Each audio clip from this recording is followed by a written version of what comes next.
시간 내주셔서 감사합니다. Sesampainya di kafe Mas Yono, jaksa langsung menyampaikan maksud kedatangannya. Ia ingin Siti berpura-pura menjadi Sari untuk sementara waktu. Sebagai imbalannya, jaksa berjanji akan melunasi seluruh biaya rumah sakit Ibu Siti, termasuk tunggakan BPJS kelas 3 yang sudah bertahun-tahun tidak dibayar. Ia lalu memberikan Siti waktu hingga besok pagi untuk memutuskan. Siti yang teringat dengan penghinaan yang pernah ia alami semasa SMA, menolak mentah-mentah tawaran tersebut. Terlebih lagi, orang yang diminta untuk ia bantu adalah seorang pelanggan setia garam Cina yang telah melakukan tabrak lari hingga menewaskan 2 orang. Dengan emosi, Siti pun pergi meninggalkan tempat itu. Namun, jaksa berusaha menahannya dan menjelaskan bahwa kejadian tabrak lari tersebut sebenarnya dilakukan oleh teman Sari. Sari hanyalah korban fitnah dari orang-orang yang ingin menjatuhkan perusahaan dan merebut jabatan kakeknya. Karena kondisi Sari yang masih terguncang secara fisik dan mental, jaksa memohon agar Siti bersedia menggantikan posisi Sari sementara waktu sambil ia berusaha menyelesaikan kasus itu di pengadilan. 다시 한번 말씀드리지만 저희 선우 씨를 돈으로 매수하려는 게 아닙니다.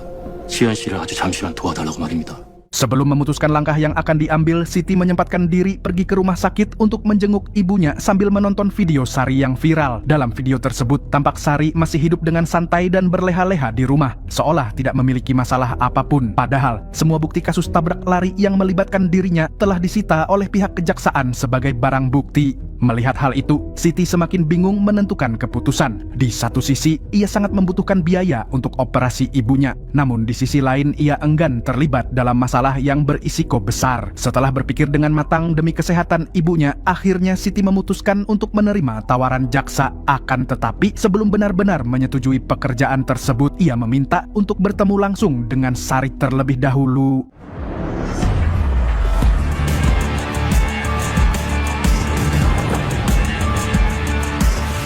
오시느라 고생하셨습니다. Keesokan harinya, mereka kemudian melakukan perjalanan panjang menuju Pulau Jeju, tempat Sari bersembunyi. Sesampainya di sana, jaksa terlebih dahulu menyita HP Siti sebagai langkah pengamanan untuk mencegah hal-hal yang dapat membahayakan rencana mereka. Dan akhirnya, Siti dan Sari bertemu. 시현 씨입니다. 인사하시죠.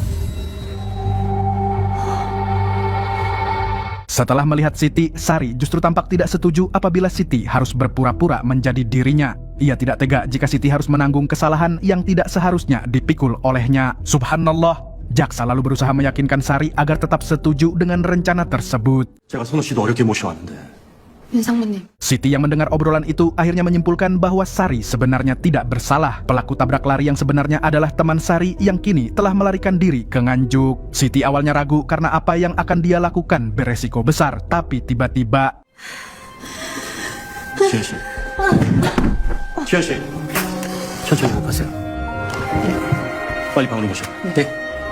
여기 사람들 원래 이래요. 회사가 먼저니까. Siti yang berhati sangat mulia ini akhirnya memutuskan untuk membantu Sari menyelesaikan permasalahannya. Malam harinya, jaksa menemui Samidi di kafenya Mas Yono. Di hadapan jaksa, Samidi berpura-pura menunjukkan kepedulian terhadap kondisi Sari. Padahal sebenarnya ia hanya ingin mengetahui keberadaan Sari agar dapat mengeksposnya di depan publik. Dengan tenang, jaksa memperingatkan Samidi agar tidak bertindak di luar kendali karena ia akan memastikan bahwa siapapun yang berusaha menjebak Sari akan mendapatkan balasan yang setimpal. Jaksa juga menambahkan, jika bukan karena ibunya yang seorang atlet kuda lumping murahan, maka Samidi tidak akan pernah menjadi terlahir di keluarga itu.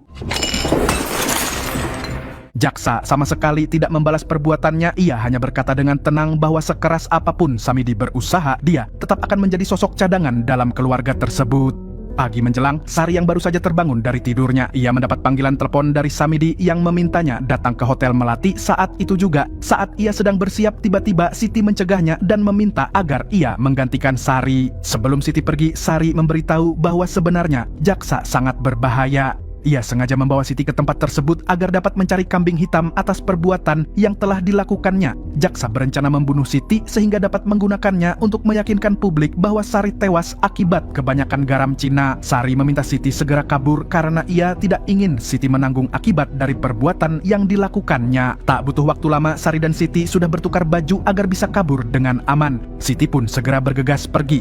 Berkat penyamaran itu, tidak ada halangan yang dapat menghentikannya. Namun tidak disangkanya, ia justru dihadang oleh anak buah Samidi yang berniat menghabisi nyawa Sari.